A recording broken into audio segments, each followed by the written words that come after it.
My mom moved up to the loft after her brothers died.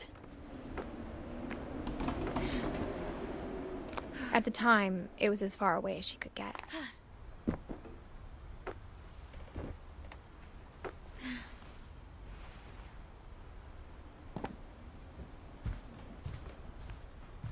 She spent a summer building houses in Calcutta, where she met my dad, Sanjay.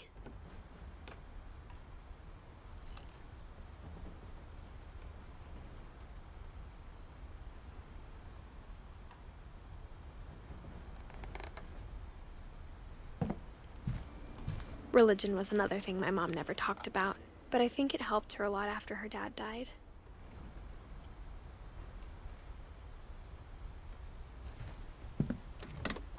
My mom moved to India a week after graduation and got a job teaching English. Louis was born a year later.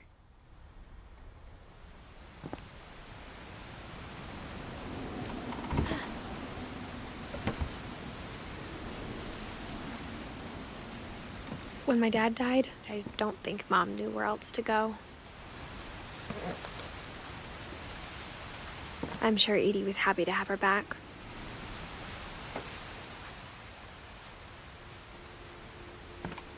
And to see kids in the house again.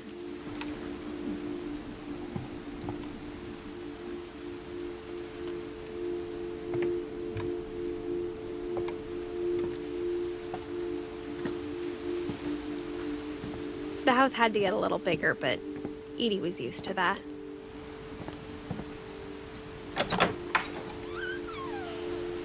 And for a while, things were good, almost normal.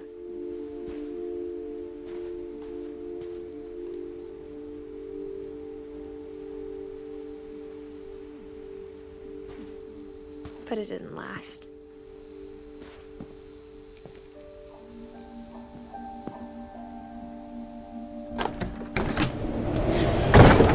The beginning of the end was Milton's 10th birthday, when Edie gave him a castle.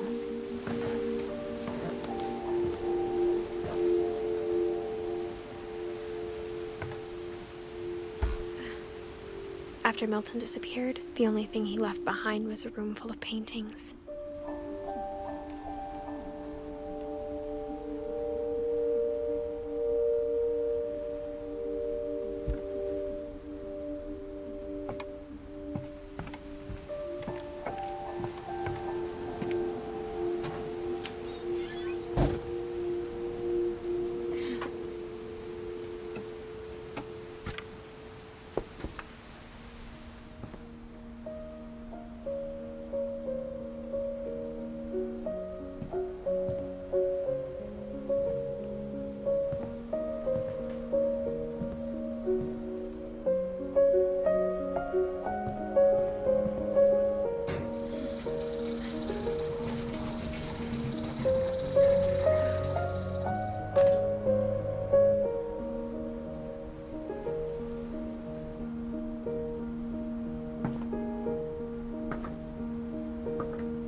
Milton Finch in The Magic Paintbrush.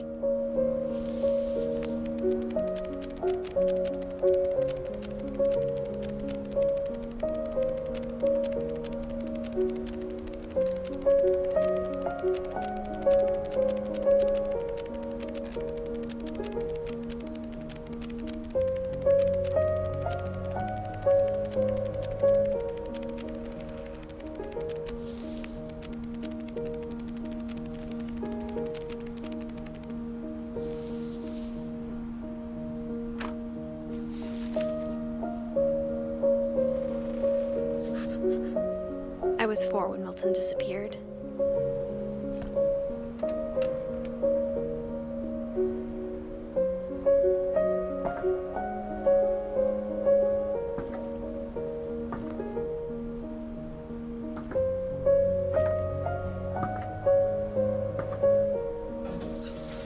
Mom spent months searching for my brother. Then she sealed the doors.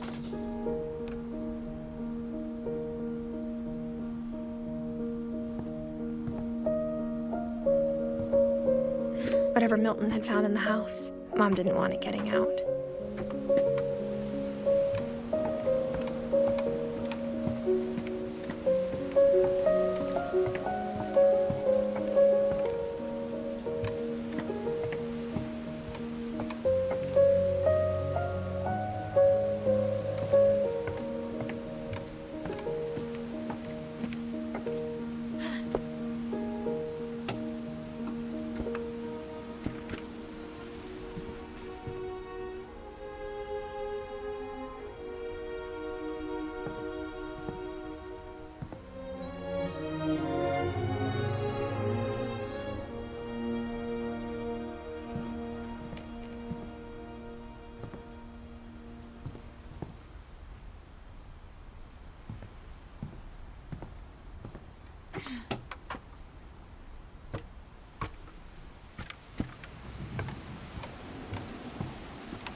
Mom definitely blamed Edie, but I think Louis blamed himself.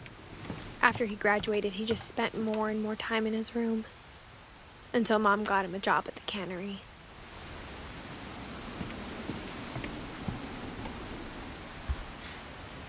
Everyone always told me to stay out of Louis's room, except Louis.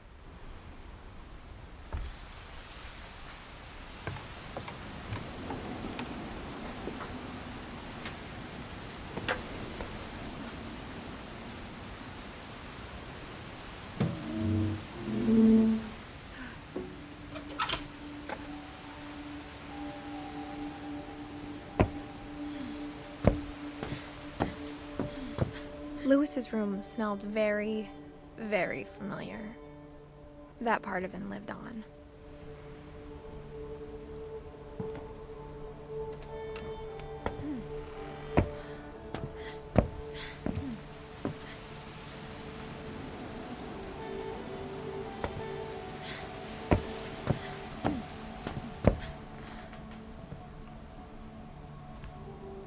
Louis and I spent a lot of time playing games together, but he was surprisingly bad at them.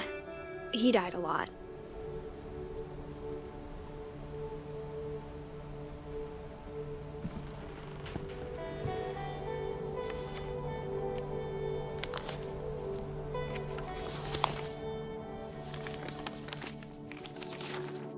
Dear Mrs. Finch, as Louis's psychiatrist, I can understand your desire for an explanation. As I see it, the trouble began in January, shortly after we convinced your son to seek treatment for substance abuse. Newly sober, I believe Louis first noticed the monotony of his daily life.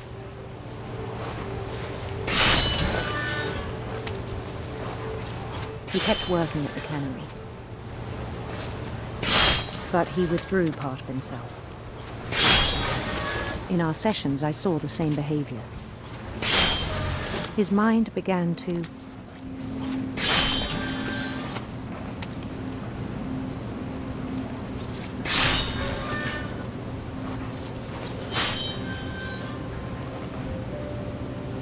wander.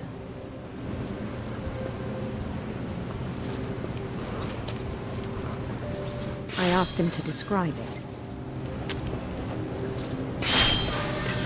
He said he started small, imagining a labyrinth.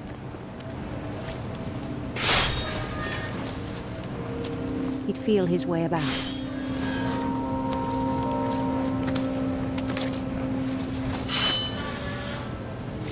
Then something moved. Bats.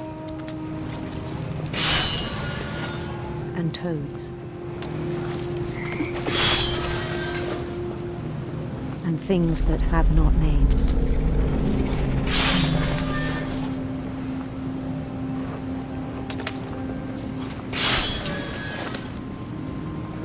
He knew it was all in his head.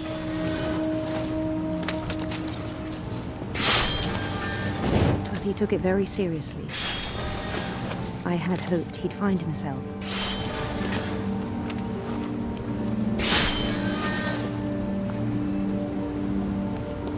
But he found something more.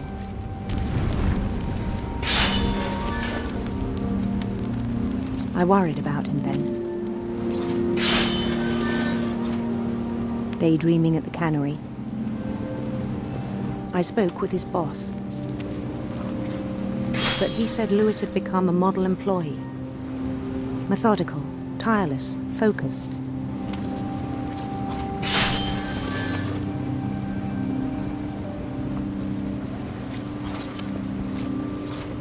Like a whole new Louis. So I let him go on.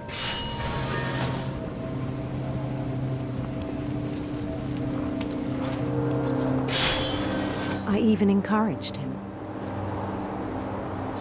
It seemed very promising at first. He told me he'd made a new friend.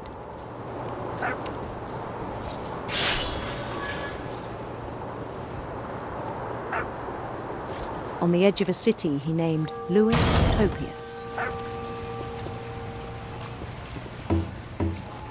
He built the city up slowly, brick by brick. Then he made musicians.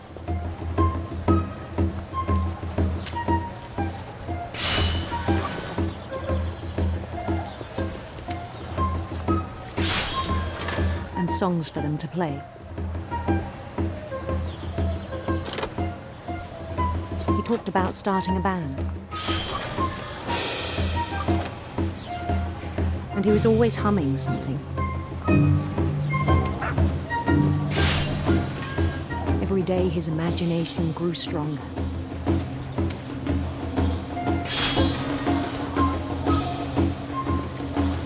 He no longer spoke at the cannery. But his chopping was as reliable as ever. Then one day it struck him that all the cheering crowds, even the stones under his feet, were all in his imagination, so he could do whatever he wished.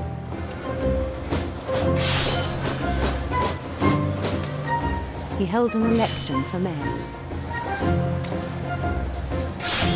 and he won. They begged him to stay, but his mind was already wandering. It became a game for him.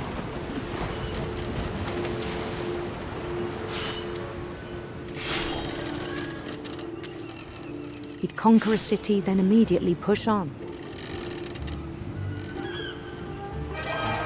New Louisville.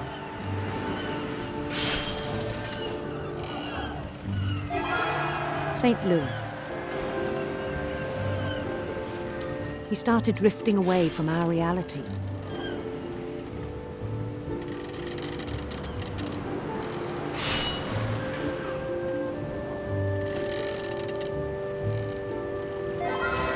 Minneapolis. Until one day he forgot to go home from the cannery. Even as his mother pleaded with him, part of Louis kept sailing on.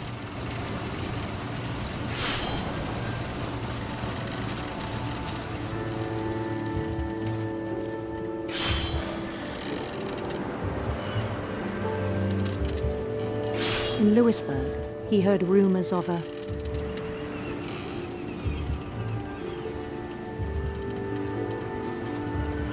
handsome queen.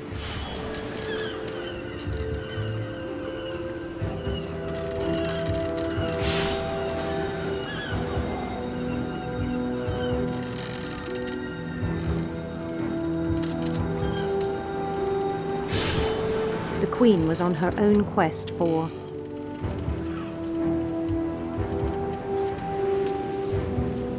sinister serpents.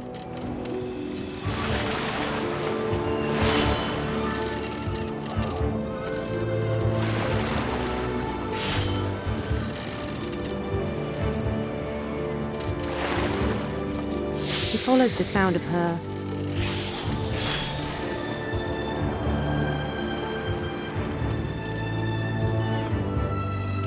electric sitar.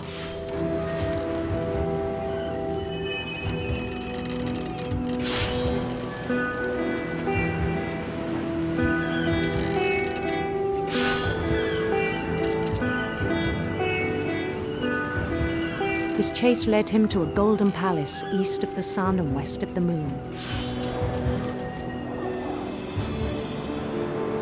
Even then, his logic remained sound.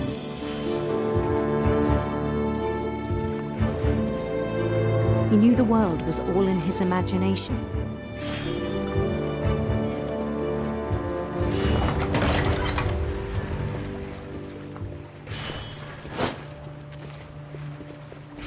But he was so proud of having created it.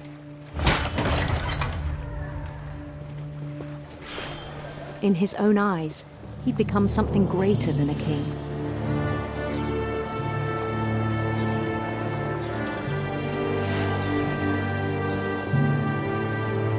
For someone who'd never known success in the real world, I think it was overwhelming. And then it struck him that the real Louis was not the one chopping salmon. but the one climbing the steps of a golden palace.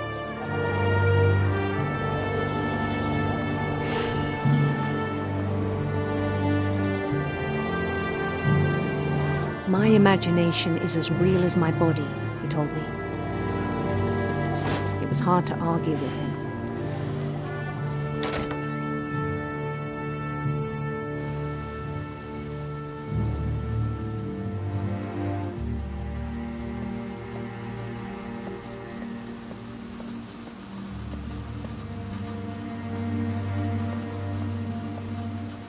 He began to forget the world we know.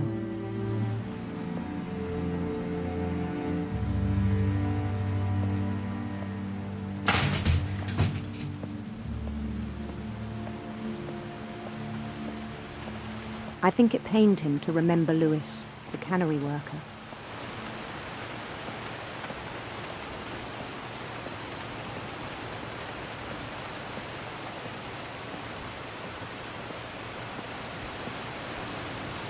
He began to despise the man with a royal contempt.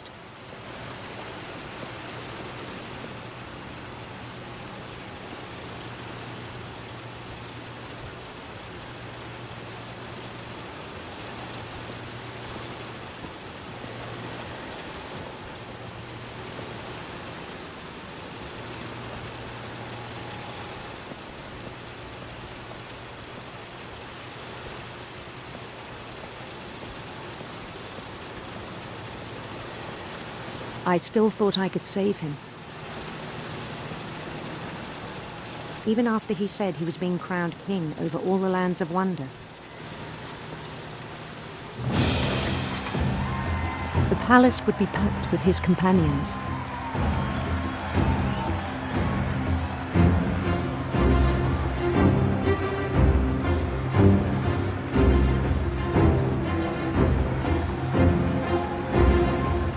Including the wise Calico who'd insisted on inviting him.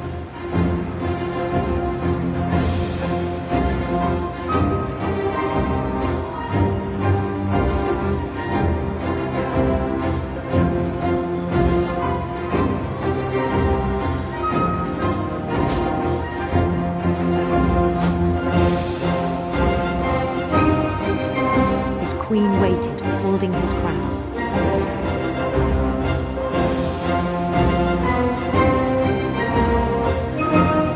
There was only one thing left to do.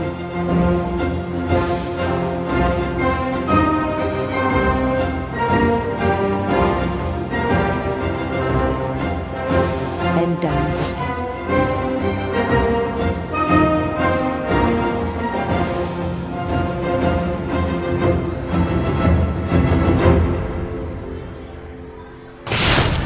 And the rest I think you know. Mrs. Finch, your son was a kind man who will be missed by all of us who knew him.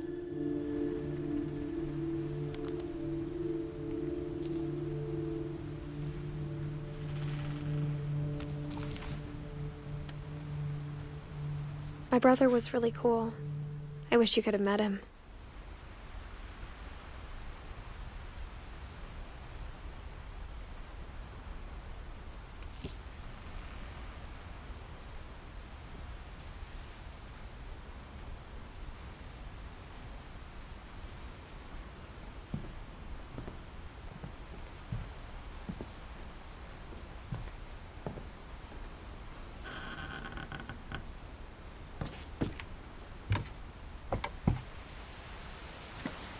On the way back from Lewis's funeral, my mom told me to start packing.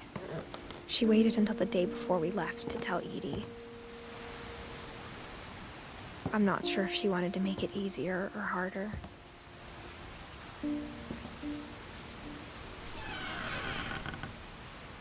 I wish we'd stayed. But I understand why we left.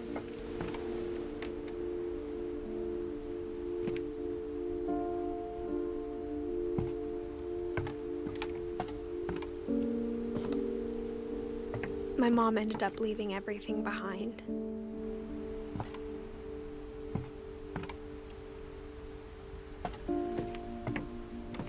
What happened that night had been coming for a long time. Maybe it should have come sooner.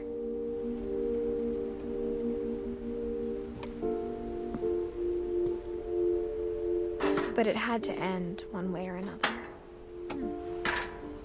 All that's left now is to tell you about that last night.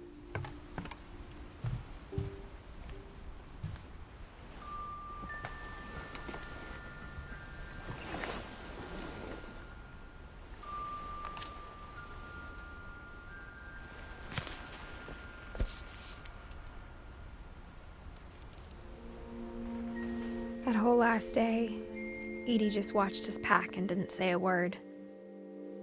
Until supper, when she raised her glass and said, "To our final night together, and all our final nights apart." Grandma, you know what I said about alcohol.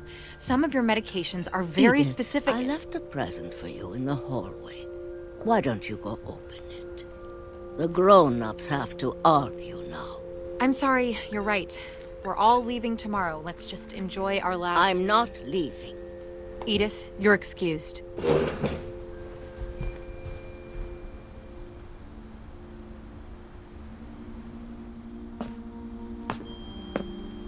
the power had been shut off that morning, but Edie always had plenty of candles. When my mom sealed the library, I don't think she knew about the other entrance.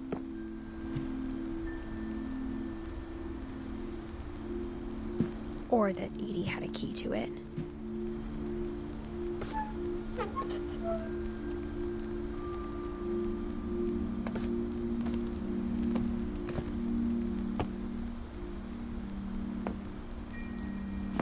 That thing you're afraid of isn't going to end when you leave the house. Edith has a right to know these stories. My children are dead because of your stories! I think it's best if Edith and I leave tonight.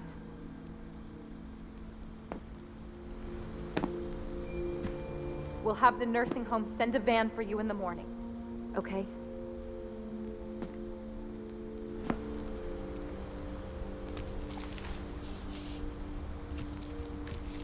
Dear Edith, there's so many stories I wish I could tell you, but there's only time for one. This is about what happened on the night you were born. That night, the tide went way, way out. It was the first and last time I ever saw the old house aground. There'd been an earthquake out in the middle of the ocean. They called it the lowest tide in 1,000 years. God, it smelled awful. You know, I've seen that house every day of my life.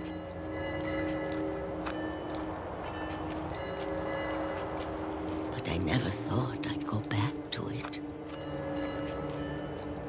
When the fog rolled in, I lost my way.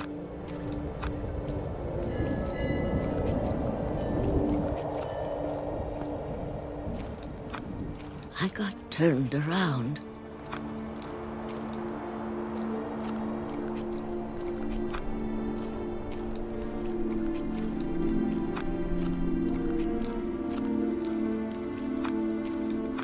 For a while, I wandered.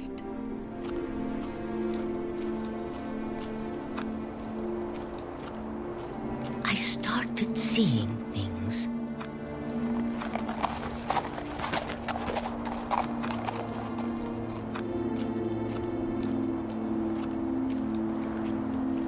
Things I'd forgotten had ever existed.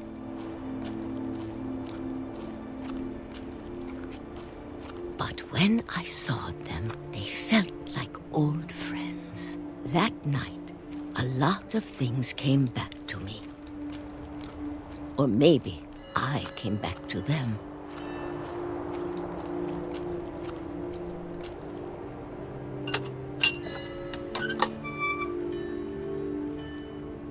Things I can't explain, but that I need you to try and... Edith, what are you doing in here? It's mine! Edith! Mom, you're gonna rip it! Let go! kicked and screamed, but Mom dragged me to the car.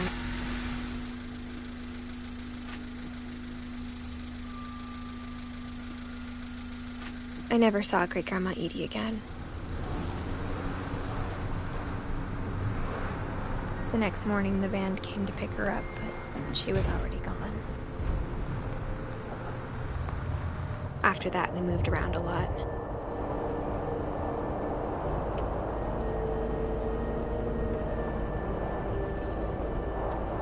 We both tried to make the best of it.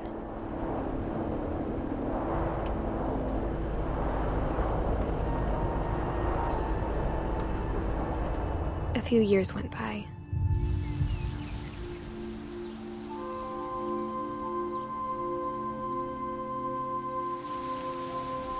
My mom didn't like to talk about it, but she started getting sick a lot. The rest happened pretty quickly.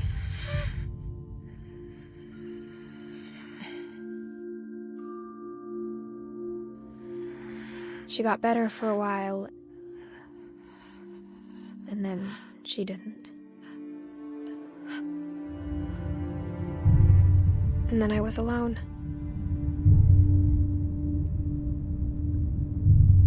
The last Finch left alive.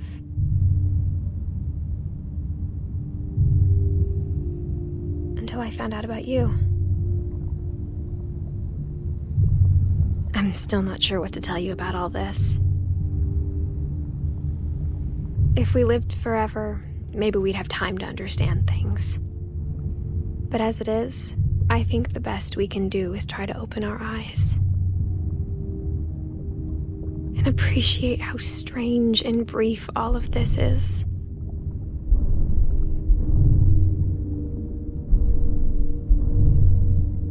This journal was supposed to be for you.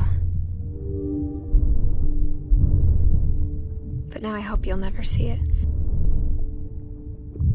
I just want to meet you and tell you all these stories myself. But I guess if you're reading this now, things didn't work out that way.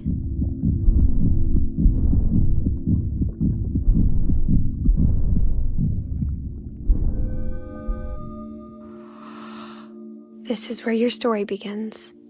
I'm sorry I won't be there to see it. It's a lot to ask, but I don't want you to be sad that I'm gone. I want you to be amazed that any of us ever had a chance to be here at all. Good luck.